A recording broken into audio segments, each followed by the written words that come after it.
C'est sûr que je ne peux pas nommer absolument tout le monde. Mais je veux vous dire quand même que ça, c'était les responsables donc, de certaines équipes. Mais moi, j'ai vu avec admiration les gens qui sont venus ici téléphoner. Et je voudrais d'abord avoir un mot particulier pour les gens qui sont venus faire des téléphones comme ça, soir après soir, après-midi après après-midi, parce que quand on dit ensuite qu'on a sorti 80% de nos sympathisants, c'est parce qu'au départ, il y a des gens qui ont bien voulu les rejoindre, ces sympathisants. Et au début, c'est un peu ingrat. Alors, merci infiniment aux bénévoles qui ont téléphoné. Merci à ceux et celles qui m'ont accompagné, parce que moi, j'ai fait du porte-à-porte quand même presque tous les jours. Il y en a beaucoup d'entre vous qui m'avaient accompagné, qui m'avaient conduit, qui m'avaient supporté. Parce qu'il y a des jours où il faisait chaud, il y a des jours où je disais, bon, là, ça suffit, on arrête. Quelquefois, c'est Charles aussi qui est des responsables de l'agenda. Il est passé où, Charles? Il est passé où? Charles, il est où? Ok. Charles était responsable de l'agenda. Et donc, de temps en temps, il m'en avait mis beaucoup. J'en enlevais une petite couche, mais quand même, ça paraissait pas trop. C'est sûr que si aujourd'hui on a réussi, si toutes ces équipes-là se sont mises ensemble aujourd'hui, c'est parce qu'on a réussi ce qu'on appelle le jour J. Le jour J, c'était aujourd'hui. Et Hélène Dumais, qui est notre présidente de circonscription, s'est lancée, je pense, on peut dire, parce que c'était ton premier jour J, si je me souviens bien. C'était son premier jour J. Et donc, on l'applaudit parce qu'elle a été une chef d'orchestre extraordinaire. Merci. Ça a bien marché. Merci à vous, chacune d'entre vous, chacun qui avait été là comme des petites abeilles là, toute la journée, qui avait été chercher les listes, qui avait fait des téléphones, qui est venu aussi soutenir le moral de tous. Alors, je suis très, très touchée de votre présence, mais permettez-moi quand même, je ne sais pas où on en est au total, on suit ça encore. Françoise David a été... Bon, alors, dans une élection comme celle-ci, c'est sûr qu'il y a des événements qui nous réjouissent, puis il y en a qui nous attristent, au sens où Nicolas Girard, pour moi, est un collègue que j'estime beaucoup. J'aurais bien aimé qu'on trouve des façons de faire qu'il demeure un député de l'Assemblée nationale. Il y a quelque chose d'un peu cruel dans ce jeu, de savoir qu'il y a une place et qu'à un certain moment, les personnes qui voudraient l'occuper mériteraient probablement toutes d'être là, mais ça me fait de la peine qu'un de nos collègues ait perdu cette place-là. Toutefois, de penser que Pauline Marois est à partir de maintenant la première femme première ministre du Québec, c'est extraordinaire. Et à ça,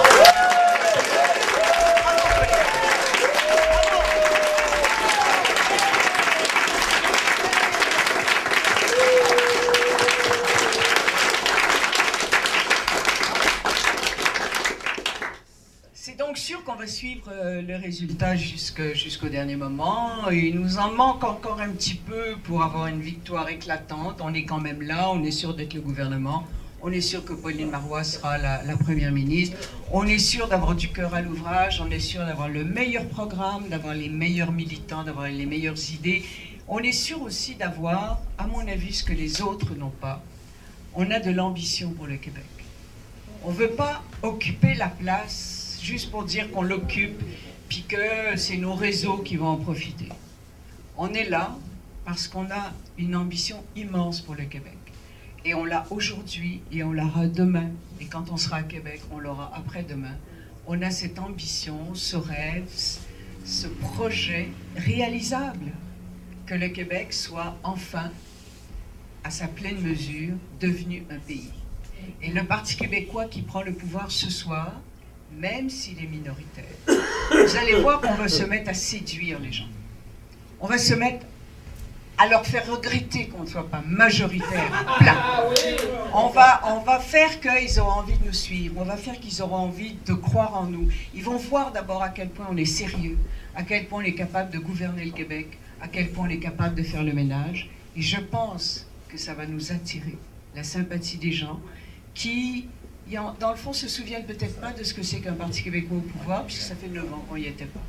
Mais moi, je vous dis, on reprend le pouvoir ce soir avec Pauline Marois à notre tête, avec des militants plus déterminés que jamais de faire le pays du Québec.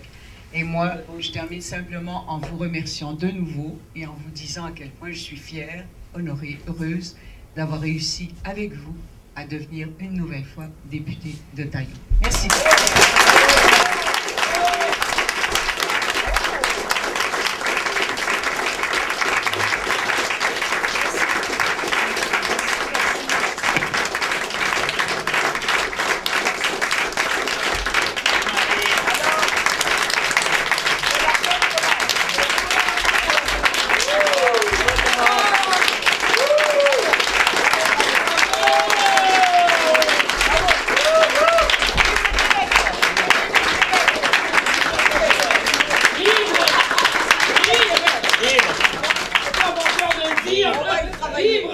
On travaille à sa liberté.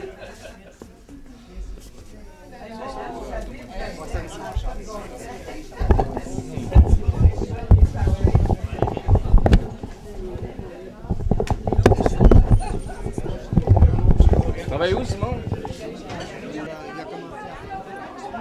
C'est correct. Madame Malavoie, bonsoir. Bonsoir, Monsieur Marchand. Heureuse? Ravi d'être de nouveau la députée de ce comté un peu mythique quand même, j'y pense toujours, les gens me le rappellent, le comté de René Lévesque, donc je suis heureuse quand même que le Parti québécois reprenne le pouvoir. Oui, c'est une double victoire pour vous, là. C'est une double victoire, c'est très très différent. Moi, c'est la 4e fois que je suis élue dans Taillon, c'est la première fois quand même que je suis élue en pensant que nous allons former le gouvernement. Alors c'est des émotions différentes, là je ne suis pas dans la minorité, là je suis quand même au pouvoir, mais en même temps ça va être du sport. Oui, ça va être du sport parce qu'il y a quand même, il vous en manque quelques-uns là, oui, pour avoir une majorité complète. Comment est-ce que vous allez faire pour composer avec justement des gens, il y a des gens de la droite là-dedans du CAQ, il y a 2 de gauche finalement de Québec solidaire et le reste du Parti libéral, bien sûr. Comment vous allez faire pour composer avec ça, là? Je crois que quand on est un gouvernement minoritaire, si ça se confirme bien, on doit composer selon les dossiers. C'est-à-dire que personne ne nous donnera un chèque en blanc. Alors on va s'attaquer, par exemple, si on s'attaque vraiment à la question de la corruption, si on veut faire le ménage dans les contrats au ministère des Transports, pour prendre cet exemple-là, je crois que la grande majorité va nous appuyer.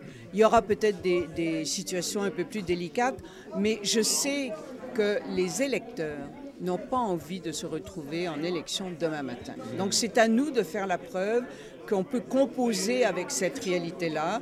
Il y a peut-être des choses où on a... Parce que Legault a fait la menace, hein? Il a fait la menace quand même. Oui, mais honnêtement, je pense que c'est des paroles en l'air. Parce que c'est pas un chef de parti qui peut décider de ce qui est bon ou pas bon. C'est l'électorat.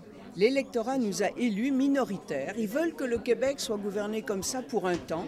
À nous de faire la preuve que c'est viable, surtout qu'on peut faire de bonnes choses pendant ce temps-là, qu'on n'est pas juste en train d'attendre la suite, qu'on peut faire de bonnes choses, les livrer une par une. Et moi, j'ai confiance que, ce faisant, on attire probablement vers nous plus de gens qui vont nous supporter et qu'on soit capable de tenir la barre le temps qu'il faudra. La sermentation s'en vient bientôt, en fait, peut-être dans quelques semaines. Et après, bien sûr, vous êtes à la tâche. On va vous donner quoi comme ministère? Le ministère de l'Éducation, là, ça, c'est ce que vous vouliez avoir, là, de toute façon. Vous savez que ma chef, ce soir, est probablement en train de savourer aussi la victoire, mais en même temps de penser à la suite des choses qui lui appartient totalement. Mais soyez sûr qu'on sera d'attaque. Alors moi, je n'ai pas de pronostic précis, mais je me sens bien prête à assumer quelque rôle que ce soit dans son équipe. Et avec confiance et détermination, on est quand même un gouvernement neuf. Oui, et les gens vont nous laisser, je crois, faire nos preuves. À nous de saisir l'occasion et de faire ses preuves le mieux possible. Alors là, vous allez évidemment former le gouvernement. Le Québec s'en va dans une autre direction, complètement opposée ou complémentaire à ce que Jean Charest a laissé comme héritage. Je crois que dans plusieurs secteurs, on va essayer d'être bien différents. Je pense qu'on va essayer, par exemple, d'aller développer le plan Nord, mais en étant sûr que les Québécois et les Québécoises en tirent profit. Je pense qu'on va mettre fin à la hausse des frais de scolarité dans la grande mesure du possible. Je pense que la loi 78, qui est vraiment une mauvaise loi pour la démocratie du Québec, je suis sûr qu'on aura les appuis qu'il faut pour la défaire. Donc, dans plusieurs domaines, je pense qu'on ira chercher des appuis et on a quand même des idées assez claires. Par exemple, on a un vaste soin de politique de soins à domicile, un vaste projet de politique de soins à domicile. Qui va nous empêcher de faire ça? Qui va nous dire c'est une mauvaise chose? Bon, je pense que là-dessus, on va plutôt nous accompagner, on aura à faire nos preuves. Pour terminer, ici à Longueuil, bien sûr, on dit que la mairesse va se mettre sur le téléphone demain matin. En fait, oui, c'est une image, si on peut dire. Oui. Évidemment, il y a des dossiers, le SLR, bien sûr, le train peut-être, les tramways dans le Grand Longueuil, tout le domaine du transport, le développement aérospatial, etc. Donc, vous allez vous attaquer, bien sûr, parce qu'il y a des dossiers en Montérégie qui sont, en fait, dans l'agglomération de Longueuil, plus particulièrement, qui sont vraiment cruciaux, là. Absolument. Il y a des dossiers qui sont déjà bien amorcés dans l'agglomération, qui doivent également aller chercher de larges consensus. Mais il y a, dont la municipalisation de l'aéroport. Mais il y a également des dossiers dans lesquels je pense qu'on est capable d'imprimer notre marque. Parce que, par exemple, quand on parle du développement de l'aérospatial, moi je suis convaincue que si on transforme nos minerais qui sont extraits du Grand Nord sur place et qu'on fait de la deuxième et troisième transformation, on est capable de produire des pièces qui vont aller dans la fabrication des moteurs d'avion. Je suis sûre de ça. Bien, écoutez, félicitations. Merci. Là, vous allez fêter au Métropolis. Oui. Comme on dit en québécois, bon party. Là. Bien, merci beaucoup, M. Marchand. Au revoir.